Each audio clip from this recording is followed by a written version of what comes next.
প্রয়াণের ১৩তম দিনেও সাবেক প্রধানমন্ত্রী বেগম খালেদা জিয়ার সমাধিতে শ্রদ্ধা জানাচ্ছেন সাধারণ মানুষ এবং বিএনপির কর্মীরা। রবিবার সকাল থেকে সেখানে আসতে থাকেন বিএনপির নেতাকর্মী এবং সাধারণ মানুষ। তারা বলেছেন, বেগম খালেদা জিয়ার দেখানো পথে যেন তারেক রহমান দেশ পরিচালনা করেন। জানাচ্ছেন মোহাইমিনুল খান অপু।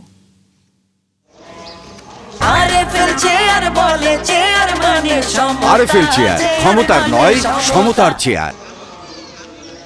সাবেক প্রধানমন্ত্রী বেগম খালেদা জিয়ার প্রয়াণের ১৩তম দিন রবিবার। এখনও তার সমাধিতে শ্রদ্ধা জানাতে ও দোয়া করার জন্য আসছেন সাধারণ মানুষ ও নেতাকর্মীরা। দেশ ও মানুষের প্রতি ভালোবাসার অবদানের স্বীকৃতিস্বরূপ এই আগমন বলছেন সাধারণ মানুষ। উনি যেটা কইরা গেছে, এই ৩ বারের প্রধানমন্ত্রী, আল্লাহর কাছে শুকরিয়া, লাখ লাখ শুকরিয়া। উনি কোনো খারাপ কাজ করেনি।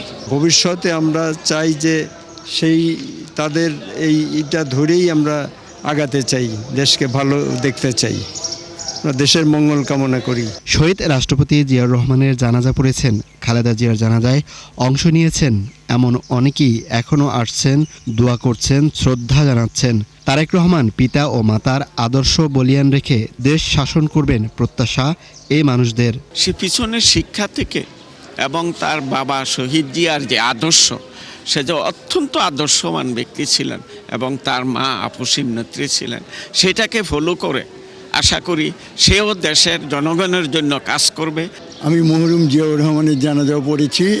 ফরেন ডেলিগেটদের সামনে জায়গা করে দেওয়ার জন্য আমাদেরকে সরে যেতে হয়েছিল, যার ফলে আমরা ওই অবস্থাতেই জানাজা পড়েছি। এবারও একই অবস্থা।